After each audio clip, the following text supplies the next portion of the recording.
I like finding companies that make good products, sell gear at reasonable prices, and have excellent customer service.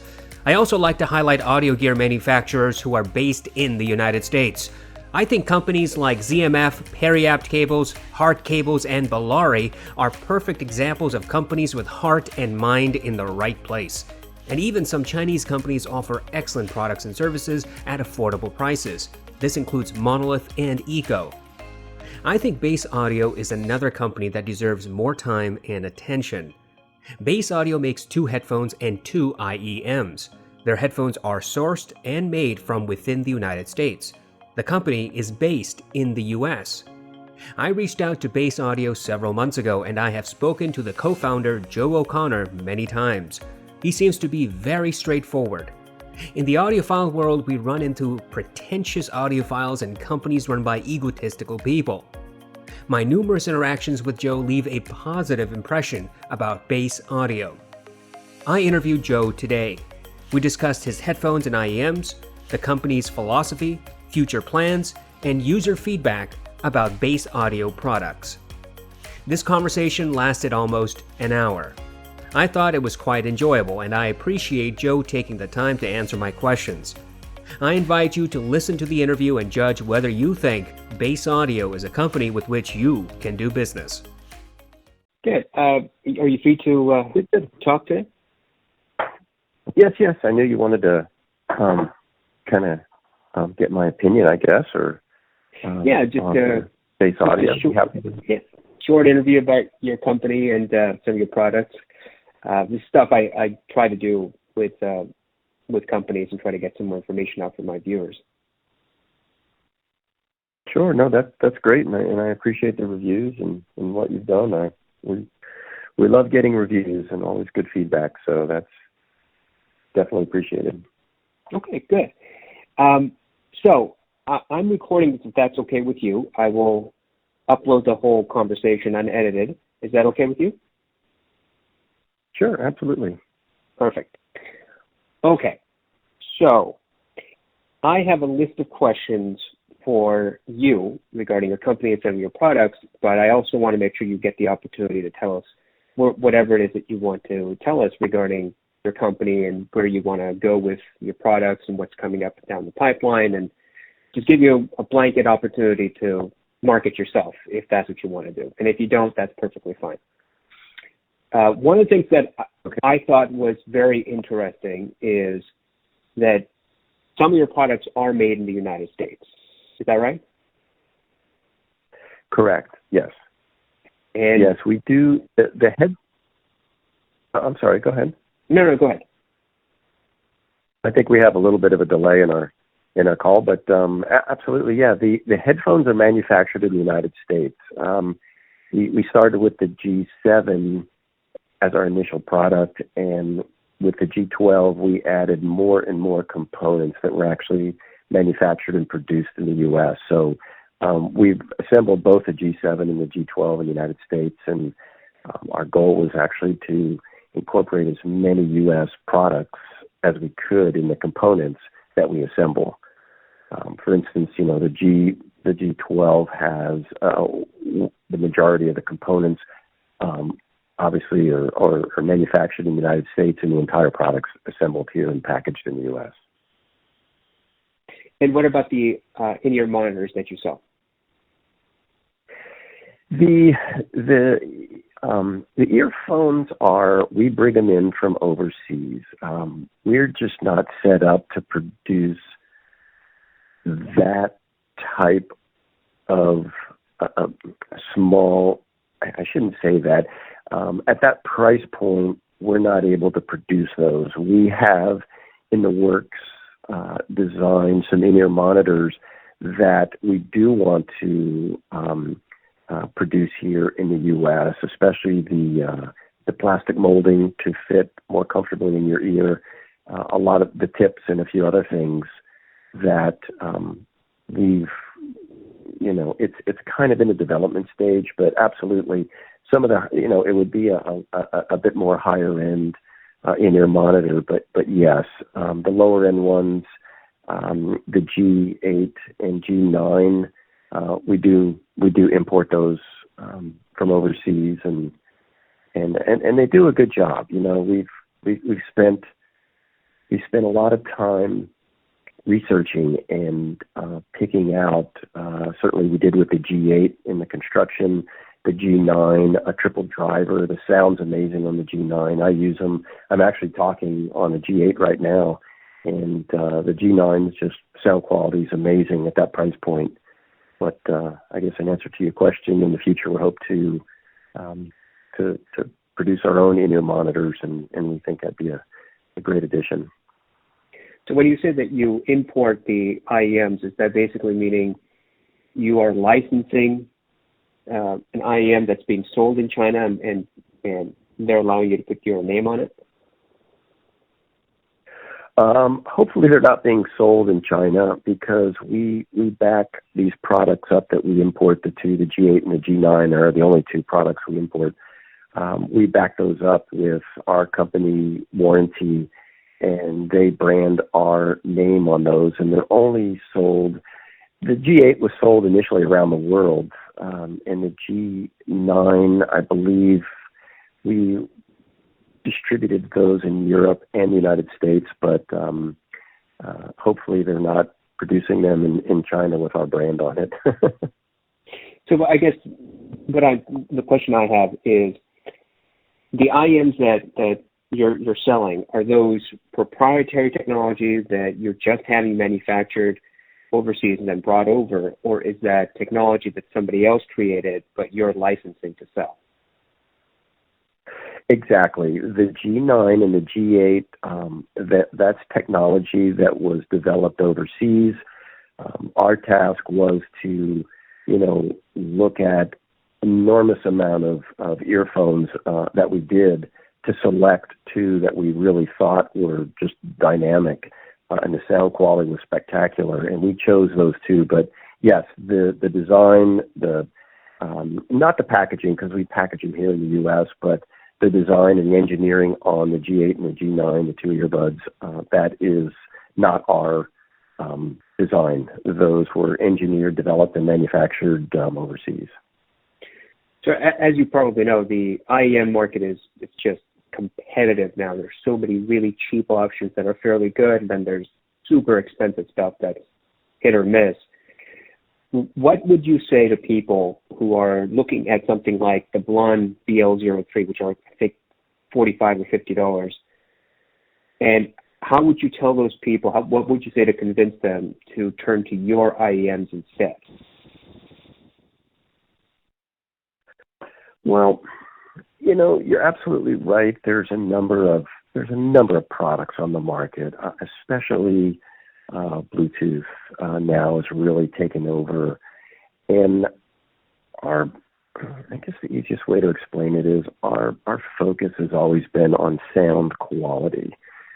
There's a lot of, look, you can buy earbuds and your phones. It's as cheap as you want to get.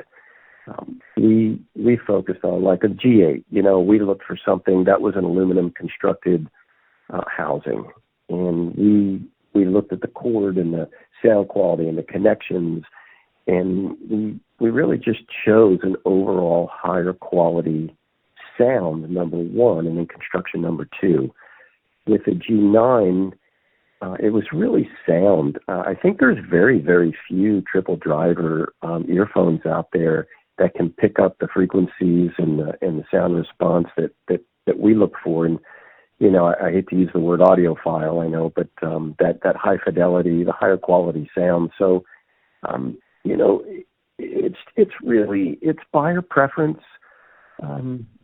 There's a lot of good sounding earphones out there. There's a lot of very good companies that are out there. But I think in answer to your question, I guess I would say it's really just sound quality preference. And just, if you listen to ours, I think you'll see the difference. Absolutely in the G9, I'm separating the earphones, of course, from the headphones, if that was your question. The headphones are kind of a different market altogether, and we can address those separately. But from an earphone market, yes. You had mentioned that you do have some ideas for different IEMs that are in a higher bracket. Is that something that might come out kind of in the next year or 2 years, or is that something that's several years down the line? No, we have two products kind of on the burner right now. We have some Bluetooth speakers, shelf speakers with some really neat technology in the drivers.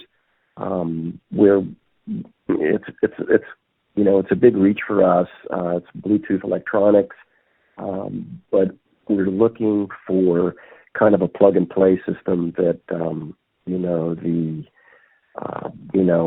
$300-400 range, you literally can just buy this product, set it up on a shelf in your office, and hear some excellent 2-channel quality through the latest Bluetooth 5.0 electronics and amplifiers. So everything would be built in. As far as earphones, as I mentioned, we have designs. We've been floating back and forth with it. This would be technology that it was developed right here in the U.S. They would be assembled here in the U.S. We would most likely buy the driver in Japan or China, just because they just dominate that market, and they're building superior drivers now. The transducers are just really great. Japan has really done well with the film for drivers. A lot of producers will actually buy the film from Japan and produce the product in China. But that product would be, again, the casings, the structure, the housing for the new earphones would definitely be manufactured here in the U.S., and we would put a couple components that we import in, but that would be a U.S. product. So those are the two products that we're currently playing with right now. And any timeline when we might be able to look forward to that? We definitely hope to do it within the next year. We keep kind of flipping back and forth. We had a couple prototypes of the Bluetooth bookshelf speakers that were developed, and we put those together. We weren't happy with the sound. We weren't happy with a lot of things. So that's been back on redevelopment, and we're kind of looking at the earbuds now, kind of a higher quality in-ear monitors to make to kind of, I guess we just kind of go back and forth. But hopefully in the next year or less, we should have the product on the market. Great. So let's talk about your headphones. You've got two versions of headphones. You've got the G12 and you've got the G7, right? Correct, yes. And the G7, was that your very first product that you released? It was, yes. That was a development. My business partner and I, we come from a long list of manufacturing and engineering, and we came out with those, started development in 2014, and I think they hit the market in 2015. So they're 5 years old now, but we tried to incorporate a lot of good technology, sound technology, as well as structure and build quality in that product. And yes, that was our first product. And what was the sound signature that you had aimed for? So what is the G7 designed to do? At the time in 2014, 2013,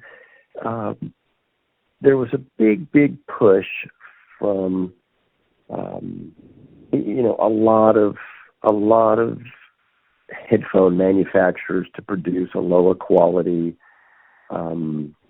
Beats and a few other guys were really charging a lot of money for what we felt was inferior sound. And that was kind of interesting to us. So the G7, we wanted to, again, introduce the open open back sound signature. Those are semi-open back. There's a little bit of a filter in the 7s. The 12s are open, completely open. And we wanted to, I guess, bring out that open sound stage, that get away from that in-ear type listening that many of the closed back units that were out at the time and were actually being purchased in enormous quantities. So we wanted to kind of introduce that open back to the lower end, or I shouldn't say lower end, but middle end market. The $200-300 headphone market that mostly been reserved for $800,000 end headphones. Is there a particular brand or a type of headphone that the G7 really competes against or should be placed up next to? It's a good question. We have our favorites here. We have, in testing, we look at a couple different brands that I guess I'm happy to say we appreciate their effort in the market. We look at Grado, which is a U.S. manufacturer in New York. We compare their 500E model to a lot of the sound signatures that we do. We like their we like the sound that's produced and the performance that they do. We weren't happy with a number of things that, as far as build quality, but we thought the 500E was a great product. And of course, the Sennheiser 650. It's kind of been, somehow that product, it's a higher impedance product, but it's been around for years. They seem to put everything together very well. They work extremely well with home audio equipment, with an amplifier that can drive them. I can actually, for many smartphones with the volume all the way up, they just about drive. I think it's a 300 or 600 impedance system, but those two stand out the most. I would say the Sennheiser 650 and the Grado 500E to us have been, kind of a model sound for the higher fidelity audio market, and we try and produce much of that sound or better that sound in the G12 and the G7. We certainly started out modeling it the G7, and we've become a lot better at it in the G12 with some different film and some other technology. But those two, I think, stand out the most. There's a lot of good headphones out there. Some are very, very expensive. Oppo, I think Oppo is sad to see those guys stop production. I thought they made a really good, high-quality headphone, and I guess they do other electronics, and they felt that it was no longer needed, but I thought that was a great product as well. Audeze does a great job. They do an excellent job on their higher-end headphones. So a lot of good stuff out there. We tried to bring it into an affordable price point. I think that's we tried to come up with a better build quality, something you can drop, cords that are replaceable, higher-end cords. And on the G7 and the G12, we use a braided cord that's shielded, and it helps with sound quality and durability. Just certain things like that. Just even as simple as having your cord be replaceable, so that obviously the tugging and pulling on earphones constantly over the years takes a toll on the connections, and so we tried to incorporate basically a lot of quality components, a lot of quality features that some of the high-end headphones have, and put them all into one affordable price point, and produce that product. So this next question is going to be a little bit long-winded. I'm going to try to provide some explanation to the question. Is that okay? Okay. Absolutely. So when I was going through Amazon months ago looking for headphones to buy, I came across the G12, and I liked the look. I thought it was an interesting headphone, but I thought it looked strikingly similar to a Grado headphone, and specifically, I think their professional series PS1000 or something. And I passed beyond your headphone. I kept going because the thought process I had when I looked at the G12 was, well, this looks like a knockoff. This looks like something a Chinese manufacturer might be trying to offload in the United States. And after I bought it, I think your headphone, the G12, is really, really good, especially at the price that it's being sold at right now, which is about $150. But some of the comments I get from people who have also gone through the same journey, look at your products or have purchased your products, the comments I get is they copied from Grado, or they're taking liberties with Grado's design, where Grado had been around for a little bit longer than your company, and your company is trying to take that design concept and that sound signature and move with it. How do you answer that type of commentary or critique that people say you're copying Grado, you are trying to create success off of everything that Grado has already achieved? Well, good question, and I have the history, and it's interesting, and I appreciate the question because we've heard that over and over again. Originally, when we started developing the G7, it was actually a wood cup product, nothing like the Grado, had nothing to do with Grado whatsoever. These were going to be large, over-the-ear. The cups were going to be made of teak, and we were building an entirely different headphone, a very, very high-end audiophile, over-the-ear, sadly, a heavier headphone, more of a studio-type, sit-at-home listening headphone. Had nothing to do whatsoever with Grado. As that product developed, we were getting feedback as far as portability, lightweight construction. It was becoming too heavy, too bulky. So we started to dabble in aluminum, and it just so happens, and it's just kind of interesting. I mean, we in no way intended. In fact, we intentionally try to be different than other manufacturers.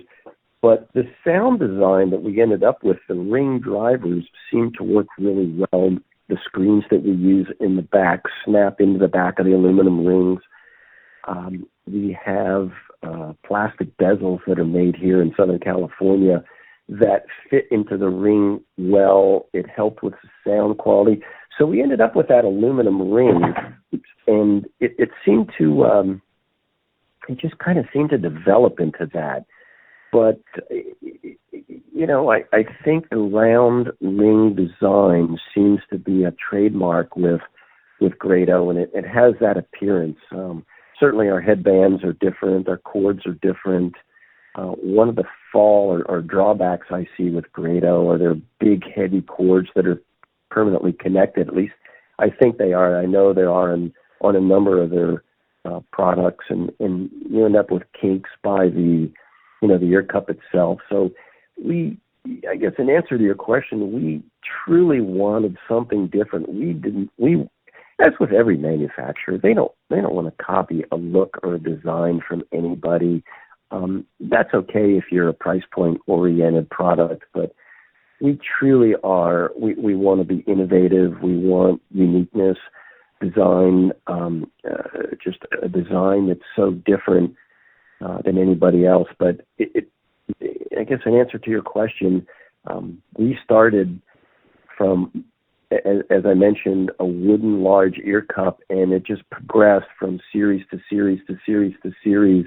We even have some of them we look at and we'll eventually put in a showcase just to show the progression of the original design. But no, in no way do we try and do that. It's just, for better or worse, it ended up looking a lot like Grado, but in no means did we intend to do that at all. And the use of the ear pads on the G12 and G7, obviously there's some commentary that it's almost similar or exactly the same like Grado ear pads. I don't think they are. I don't think they're exactly the same, especially not in feel and comfort. But the ear pads tend to be an issue for a lot of people, comfort-wise, and I know it is for me, for both the G12 and the G7, where they become very, very fatiguing after about an hour of continuous use. And people who have bought the G12, they tend to comment the same way. Is there any particular reason you guys chose to implement these particular standard stock ear pads and say nothing, and not like the leather ear pads, pleather ear pads that have a larger hole for your ears? Yes, the G, I guess it all revolves around the original design. Once we ended up with that ring enclosure, that ring design, we kind of have to, for the most part, kind of tailor the pad to kind of incorporate with it. The G7 ended up with a stock reticulated foam that it was okay. But we have since, on the G12, we found a manufacturer in New Mexico that actually developed that material and actually laser cuts those pads exclusively for us on the G12. And the trick is, without getting, I guess, too caught up in the technical end of it, the ear pads play a very big part of the sound quality. We need to have sound venting through that ear pad. It vents through the back and it vents through the ear pad, and it creates that open sound signature. If we put on, and believe me, we have dozens and dozens of sample ear pads that we've tried to develop and manufacture and purchase and use and incorporate leather, foam with openings in them to add comfort. But unfortunately, we've ended up with that foam, that reticulated foam, to really capture the sound, allow us to have the lower end frequencies, the bass, but also allow it to have an open sound signature, to basically have sound moving in and out of it. On closed back headphones, it's easy to do. Most closed back, you'll see with a lot of, leather,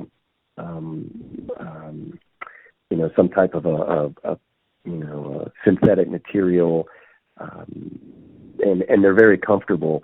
But it's, we haven't been able to capture the sound quality that we want to using those ear pads. So, we're kind of stuck with what we have, but because we need sound to move in and out of those. Now, we have a product that hasn't really taken off that well. We've added, we call it the S-Pad, and I believe it's on Amazon. It's a larger over-the-ear pad. I use them personally on the G12. The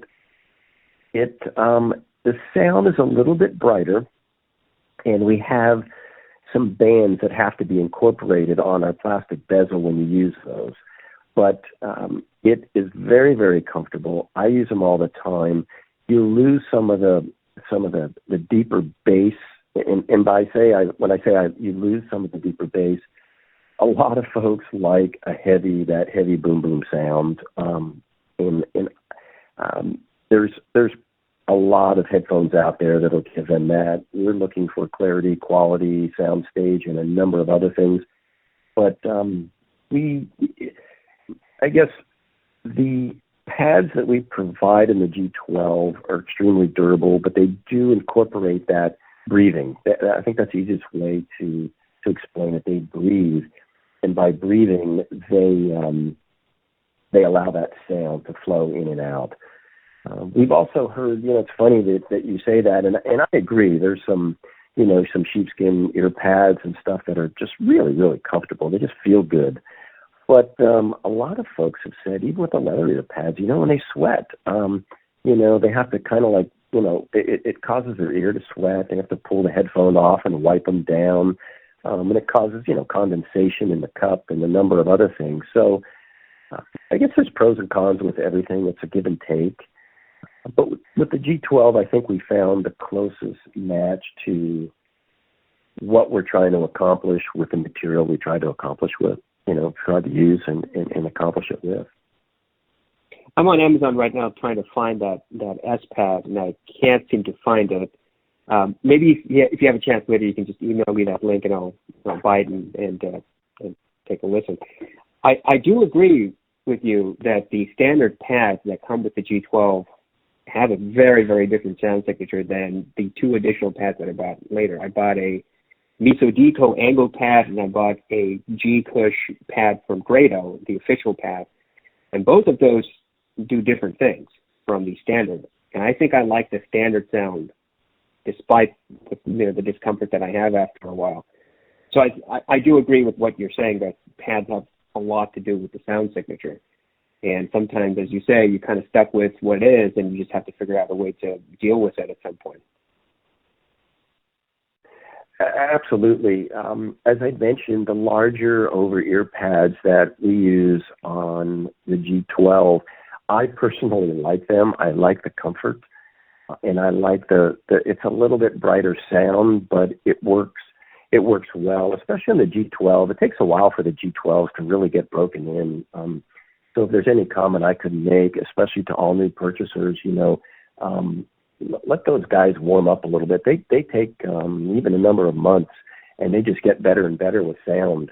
But the film is loosened up enough on my G12s with those larger pads that I get very sharp bass quality sound, and the comfort and the crispness. I'm big on the hi-hats on the drums and cymbals, tambourines, things like that. I like to hear the guitarist's fingers sliding up and down the strings, and certain things that I've noticed, and for a lot of people, I don't know if that's really important to the sound, but to me it is, and I enjoy that type of music. So those pads have worked well with me, but I think you're right. Overall, we've found that the stock pads, it's actually an interesting process that they use. They felt those pads.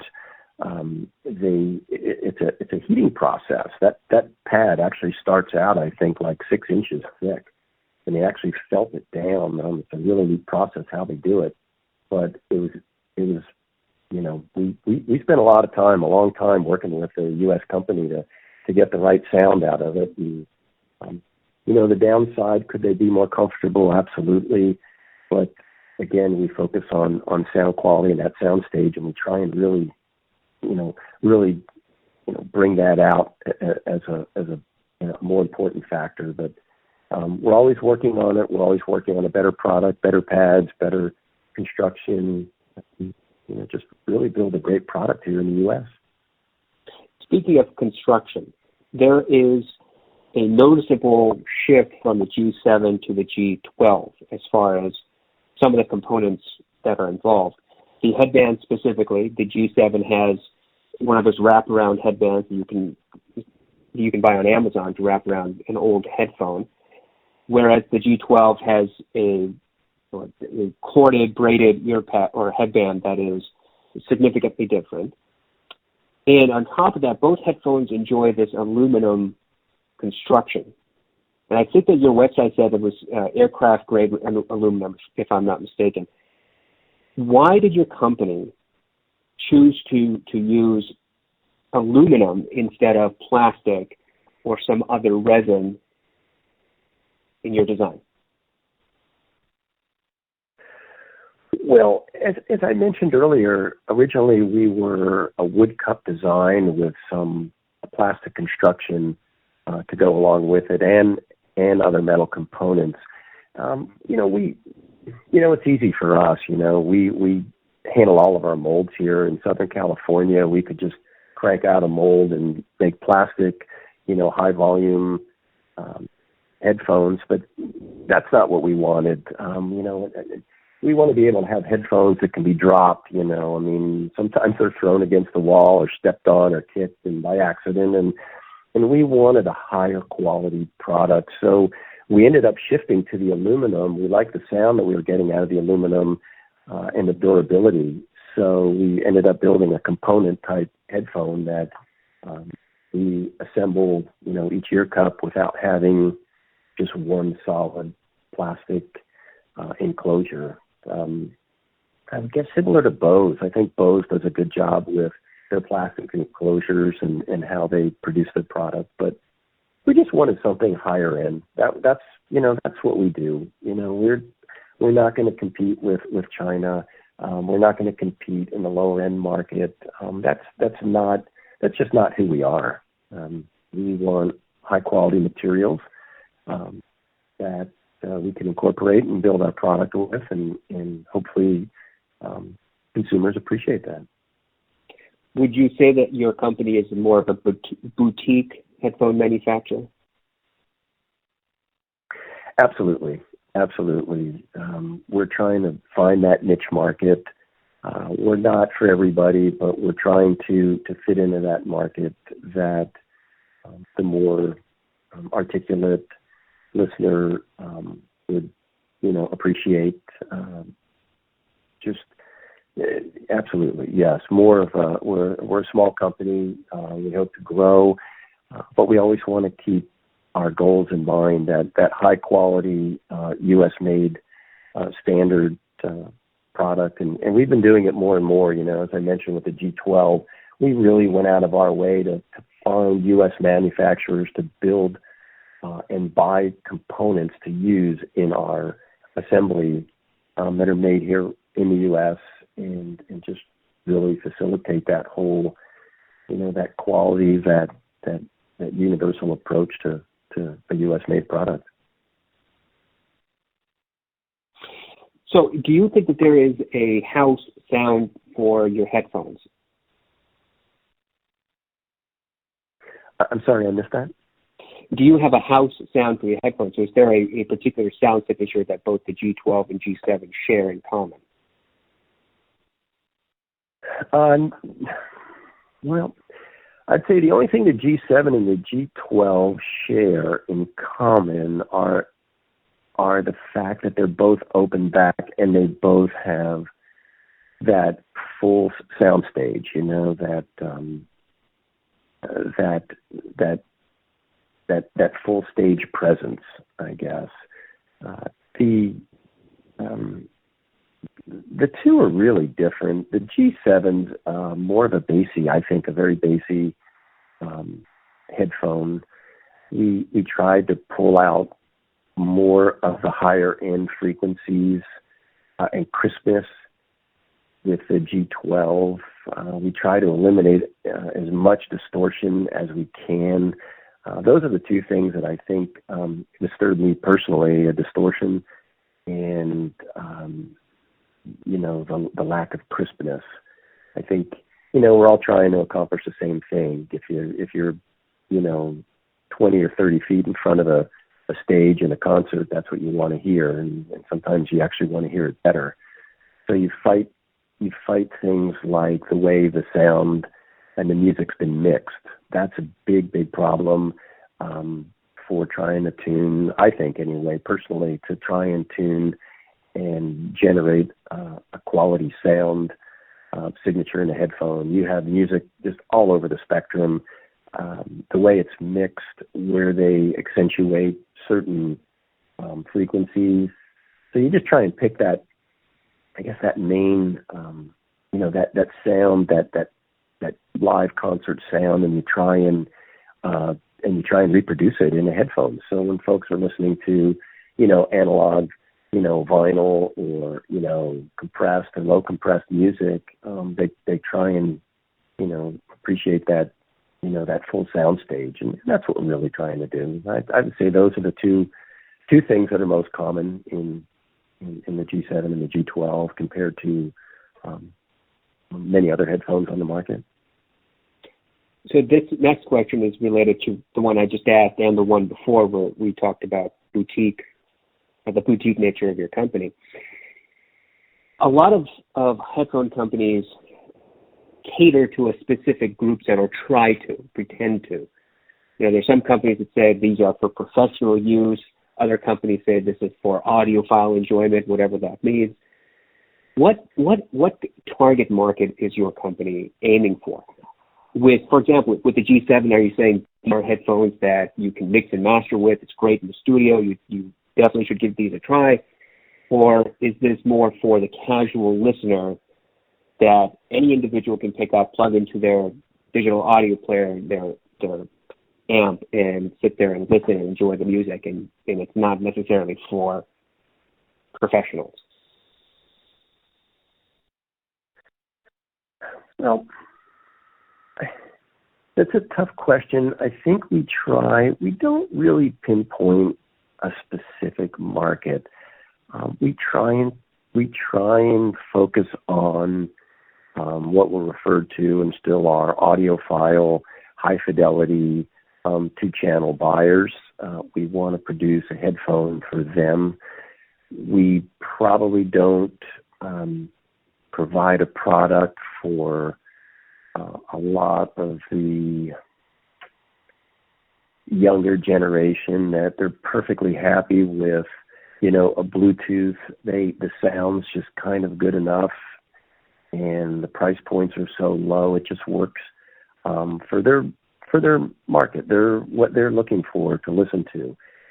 We've done demos with DJs, in clubs, listening to our music, and it works great. They're able to put the headphones on and they can hear what's going on. They can hear when they want to cue their next song. We've recently we worked out and done some advertising with some local radio stations here in Newport Beach and supplied them with headphones. And so the quality's certainly there for somebody that uses that type of product day in and day out. We've heard a lot of positive things for folks that mix music. Some folks say, no, I need it closed back. It doesn't work for us. And others say, yeah, it's great. So we get that kind of feedback also, but we design the product to be used day in and day out, thus the quality that you had referred to earlier that we focus on. So the professional aspect is, yes, we use a lot of folks that, are in the music business. We sell to folks. We've had great rapport from guys that are in the video business that use our headphones when they're shooting film. The open back actually is really kind of neat in some ways. Things that you don't really expect. You can hear what's going on around you, so you're not locked in to the sound. So the open back on producing film works really well.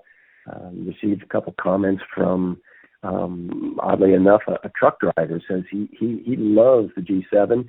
He's on the road, 15 hours a day, and he can hear what's going on. I don't know if that's legal in half the states he drives through, but he loves the open back because if somebody's beeping their horn or you hear a tire going bad or something, you can hear it, and you also hear the music. So yeah.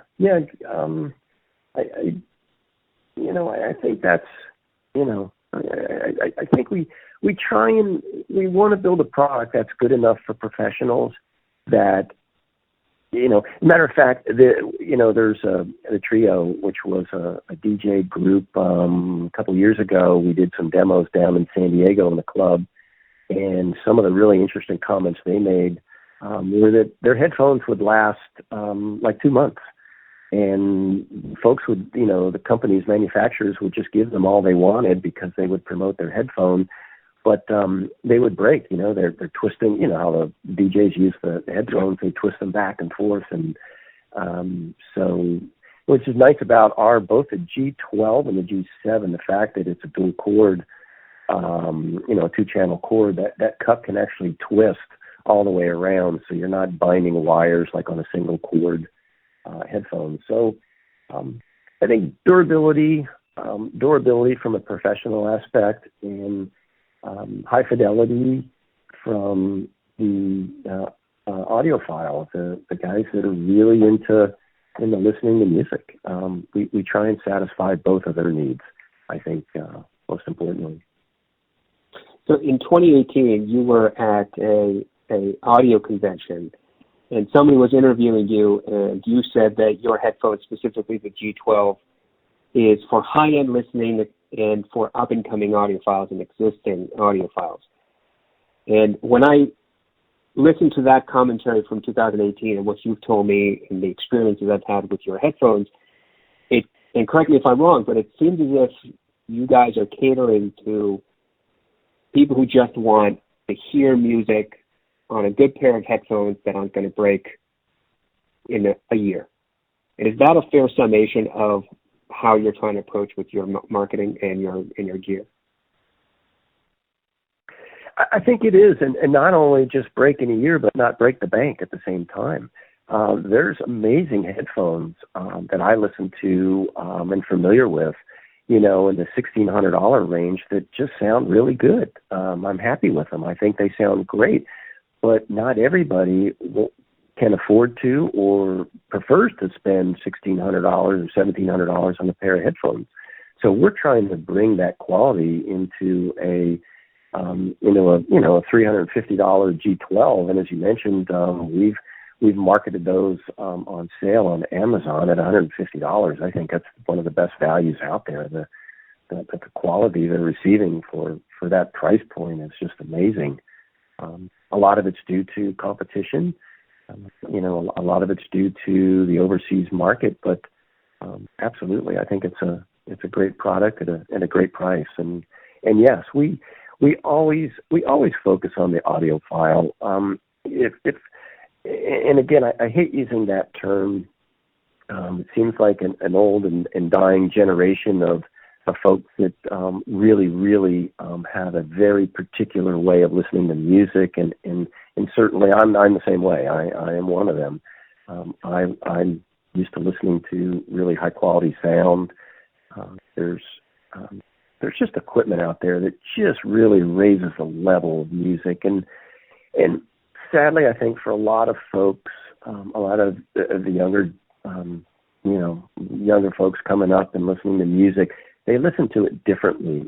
They don't expect the quality sound that you could get used to, but it's interesting when they do listen to higher end equipment, higher end amplifiers, in headphones, they just kind of go, wow, and then you really see the difference, and that's what we're trying to do. We're trying to fill that void, that market, in a product that's made here in the United States and supported here in the U.S.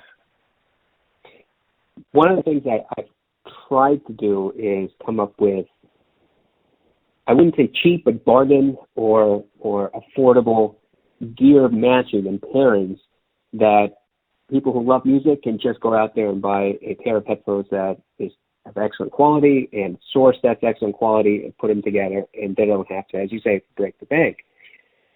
On your website, on the homepage, there is a picture of the G12 next to a tube amp, and it looks like a very expensive amp. I can't tell what it is, but it looks expensive from the photo. But if you were asked, and I'm going to ask you, what do you think would be a good matchup between your affordable G12 and an amplifier or DAC? What do you think would be the recommendation? Well, the amplifier that you're referring to, it's a tube amplifier. It's made by Amps and Sound. It's another U.S. company. I believe it's about a $1,600 to $1,800 amplifier. It really sounds amazing. I think that model's called the Kenzie, and with our headphones, it's just amazing. It just really has so much, not just power, but the way it smooths out the sound. It warms up the music, especially digital files. It really makes you pair it up with our G12, and geez, you're in heaven. It just sounds so great. For most smartphones, the low impedance that we have on both our headphones and the earphones, the impedance is low enough where there's plenty of power to drive streaming music. When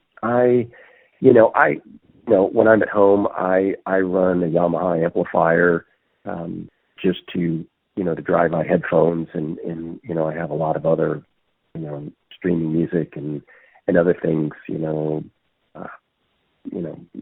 and the whole layout of music. But for the most part,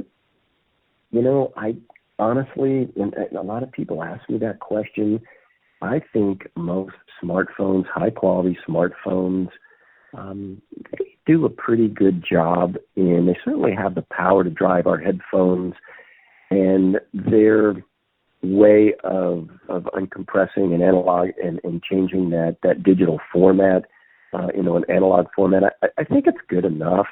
But they're little tube amplifiers or small tube amplifiers that we've tried that do a pretty good job.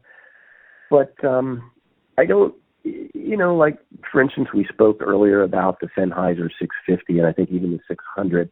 That's such a high impedance headphone that you really need an amplifier, even a headphone amp to drive that headphone. But it's not really necessary. I don't think it's necessary to really pair up a headphone amplifier, especially if you're on the move. I mean, these headphones were made to be portable for the most part. If you're in a portable mode, I think a smartphone has enough, especially the higher end, iPhones and Samsung. They're handling the digital sound fairly well. But if you're at home, absolutely, I certainly would recommend Amps and Sound. I think they're Kenzie. It's a $1,800 amplifier, but it will drive. You can use it with a turntable, a disc changer, or streaming music. I mean, I just use it with streaming. My music source is streaming music off a laptop or whatever. Whatever anybody really prefers, you run it through that amplifier. Use our longer cord with the tube amp, and boy, you're going to really hear some great sound. That's just an amazing way to do it. But yeah, I highly recommend Amps and Sound. I believe it's a Southern California company, and that product's manufactured here in the U.S. as well. Great. Well, one of my subscribers would like to know if you guys ship worldwide, if they purchase from your website. When we started out, we were shipping worldwide, and it worked out very well.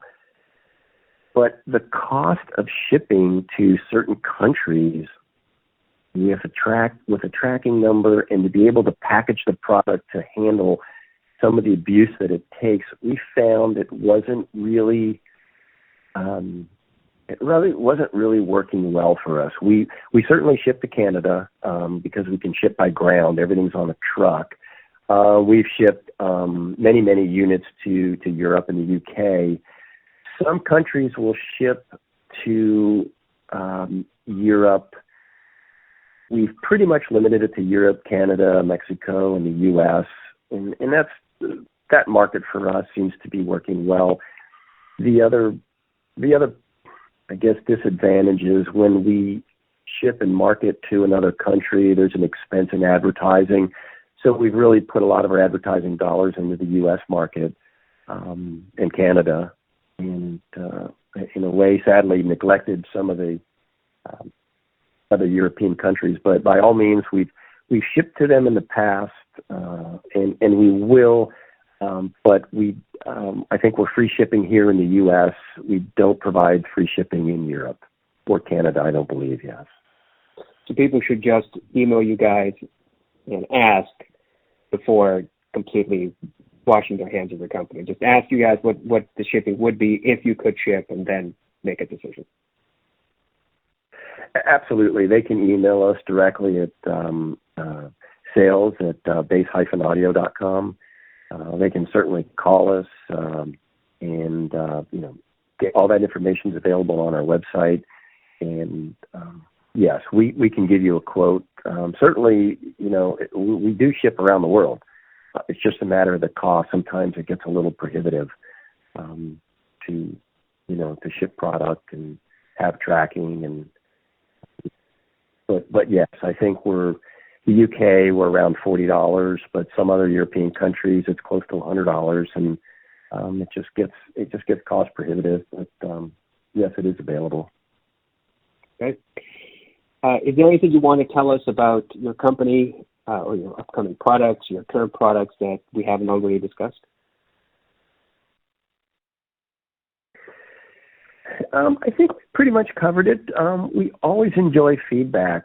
We appreciate the feedback on Instagram, directly through our website, email us. As I mentioned, sales at base-audio.com. Always appreciate feedback. Our goal is to, provide a really quality product and to satisfy the consumer. And we really do. We enjoy, we get emails and calls all the time telling us, geez, hey, thank you. We really like this. Thank you for the service. Thank you for the warranty. We'll send out an extra cord or two at no cost just because, we want to make sure that they're happy. If it broke or something happened, we understand things like that happen. But, we're a boutique headphone company, audio company, and we're looking for a product that we can provide that the consumer's really looking for. Interestingly enough, I received a call the other day. I thought it was really interesting. A younger gentleman asking about our products, the G7 and the G12, and I was really surprised. And he talked about our earphones, and he gave me his parameters and what he was looking for. And I asked him. I said, I'm just curious. I said, I'm curious why Bluetooth in the portable market has really seemed to have a growing demand. I'm interested why you're looking into wireless earphones.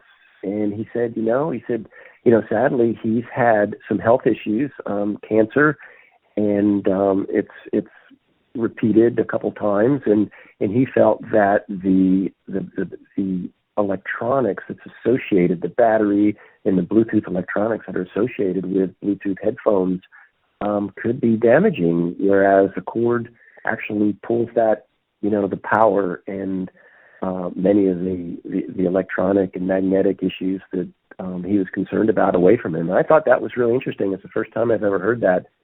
So we're always learning. We're always kind of getting feedback, and we appreciate, we appreciate our consumers telling us, what's good and what's bad. If there's something bad, we want to hear about it too.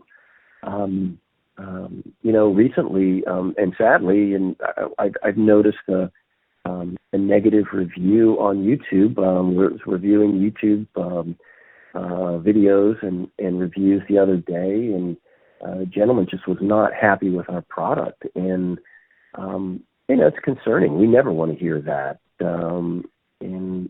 want to reach out to this gentleman and find out, in detail what's really, really the problem. And sometimes you just get that. We've learned over the years, actually, that some folks just, it's just not going to work. There's just, that product is not for them. There's a negative feedback that they've received from the product, and sadly there's nothing we can do. We get those ones and twosies, and it happens, but we're also supported so much by all the positive feedback we get, but we listen to both. Appreciate the comments, and by all means, please email us. Mike and I handle all the technical data personally. We're looking to build a better product, and we appreciate it. We appreciate folks that just don't wear a $39 headphone or something that they bought at a grocery store or something, and we want to build a higher end, higher quality product that really does justice to some of the performers that are out there now, and the music that they're producing. We want to reproduce that sound in a quality way. So by all means, please give us the feedback. Great. Well, it's good to see that there's good American manufacturing still going on, and you guys really do care about your customers and your potential customers, and most importantly, that you seem willing to take feedback, good or bad, indifferent, whatever. There are a lot of companies that seem to not care too much about negative feedback, about criticisms, and certainly there's a lot of criticism that is unjustified, of course, and then there's a lot of criticism that has a lot of truth to it. And it's good to see that you guys are open to at least receiving that feedback. Absolutely. Positive and negative feedback is always important with every product. There's always ups and downs. There's always trade-offs. And by all means, yes, please put all the feedback, and it helps us with developing new products. Great. Well, Joe, thank you so much for taking the time to let me interview you. I'm going to upload this probably the next hour and a half or so. I thank Joe O'Connor for talking to me. He was open and seemed very honest about his company. I like his positive approach to audio gear, his conviction that his company can provide quality products for everyone. I have been using the Bass Audio G12 and G7 for many months. I think that the G12 is an excellent headphone, especially at the sale price of $150. The G7 is also a fantastic headphone with a different sound signature.